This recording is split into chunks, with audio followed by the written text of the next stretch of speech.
Hello everyone, today I will be sharing with you 5 tips I used to successfully pass level 1 of the CFA exam. I took the test in February 2024, so I just want to give you some tips for success if you're studying for the level 1. Number 1, I would say plan early and do at least 300 hours of study. Although I studied and passed in about 4 months, I would recommend planning for a longer period of time to study. The CFA Institute reports that the average study time for candidates who successfully pass the exam is at least 300 hours. So let's do some math, right? If you start studying 6 months prior to the exam, that means you'll need to spend about 12 hours per week. If you start 5 months, it's roughly 15 hours a week. And if you wait like I did, you'll need to spend at least 20 hours per week to prepare. In my experience, it's best to give yourself more time to go through all the curriculum and give yourself at least a month to do nothing but the practice questions and mock exams. Number 2, pick a study provider. I use Kaplan to study. There are many other online CFA test prep providers that you can use. CFA test prep companies provide structured lessons, classes, and practice exams to make the CFA curriculum easier to follow and to stick with. Make the CFA test prep your top priority. That's my third tip for success. Make it your number one priority. This means saying no to social events, extra time with family, have conversations with your family and friends, and let them know that you are studying for the CFA and you won't have as much extra free time. And if you don't set boundaries, it's too easy to fall behind on your studies. And the last thing you want to be doing is feel unprepared on test day. And so make sure that you have those conversations. Number 4, take at least 1,000 practice questions. Once you've gotten through all the test sections, spend at least 1 month devoted to nothing but practice test questions and mock exams. Take the practice exams and then review your answers so you can see what areas are your strengths and maybe what areas you need to work on a little bit more.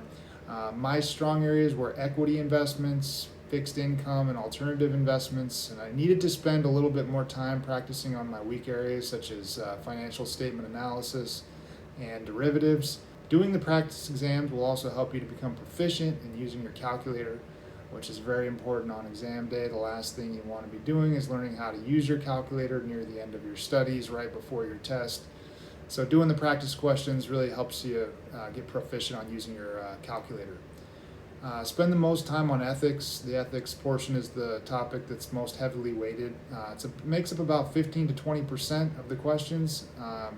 The other highest weighted topics include financial statement analysis, equity investments, fixed income, alternative investments, and portfolio management.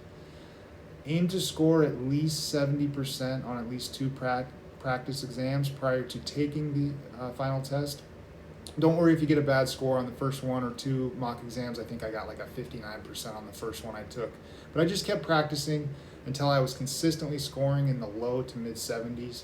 If you do this, you'll have a much higher chance of passing level 1 of the CFA exam. And then last one would be make sure to prioritize your sleep, eating healthy food, and some exercise during your studies. While it may seem counterintuitive, you're already strapped for time studying for this test. I found that extra sleep, a healthy diet, and some exercise made me mentally sharper in my studies and on test day. And on the last week of the exam, don't stress too much. I think I took 1 mock exam about 3 days before the final test. And the last night before my test, I didn't do any study and I just relaxed. On the day of the test, I arrived about 30 minutes prior to the exam time. I brought the 2 required items, which are your passport and a Texas Instruments BA2 Plus calculator. Although it is not required, you can bring a sweater or jacket and earplugs if you wish. And here's the format for level 1 of the CFA exam. There are 180 multiple choice questions consisting of 2 90-question sessions. One's in the morning, one's in the afternoon. Level 1 candidates have 2 hours and 15 minutes to complete each session, so the total is 4.5 hours. There is an optional 30-minute break between sessions. Each testing center has its own process, but the general steps are the same. When you arrive, you'll head to the front desk, you'll present your passport. That's the only ID that is accepted. They won't take a driver's license. You'll confirm your exam time and type, and the attendant will hand you a locker key. You'll get a little locker to put your belongings. That key, along with your passport and calculator, will stay with you on your desk during the exam. Next, you'll be asked to wait in a small waiting room until your name is called. When it's your turn, you'll read the testing center policies, have your passport scanned, provide fingerprints for verification. You'll also sign a logbook noting your check-in time. You'll receive 2 pencils and scratch paper, which are usually 2 pages front and back. You can use those during the exam to write out formulas, things like that. Some centers may give you an erasable writing tablet instead. You can request more paper later, but only after using all sides of what you have. Make sure to return everything at the end of the exam, not during the break. Before you enter the test room, you'll complete a security scan. What you'll typically do is turn your pockets inside out, raise your sleeves, lift your pant legs up above your ankles. Proctor will scan you with a handheld wand front and back. This happens every time you leave and re-enter the room, including at the halfway break. You'll then be escorted to the workstation, where you'll have plenty of space from the other candidates that are taking the exam. You'll find a headset on your desk to help you block out noise. On your desk, you're only allowed to have your locker key, your passport, 2 pencils, scratch paper, and calculator. The proctor will have you verify your name and exam type on the monitor. You'll use a mouse to navigate through the exam. If you need more paper or encounter a technical issue, just simply raise your hand for assistance and the proctor will come help you out. After the morning session, you do get an optional 30-minute break. When you're ready to leave, I'll let the proctor know and take your passport and locker key. Grab your snack and drink from your locker. Food and drinks are not allowed inside the testing center. Use the break. When I took my break, it just gave me a little time to relax, use the restroom, reset your focus. One tip I also would have is try not to study or look up questions during a break. Take a breath. What I did was just, cleared my head, went outside, took a breath, stretch, clear your head. You've earned it. When you're ready, check back in, go through the security process again, and return to your workstation. Once you're done with the test, click End Break on the screen to begin the afternoon session.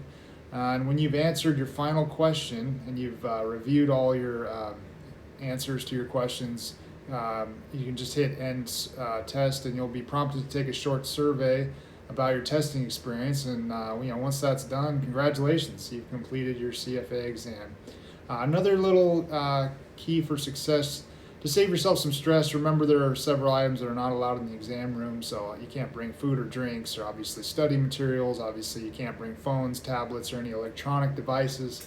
Highlighters, rulers, correction tape is not allowed. Neither are bags, pencils, or pencil cases, large purses. Can't bring calculator manuals or any printed formulas or tables. No desk clocks or timers. No jewelry other than wedding or engagement rings. Leave these items in your locker before you check in.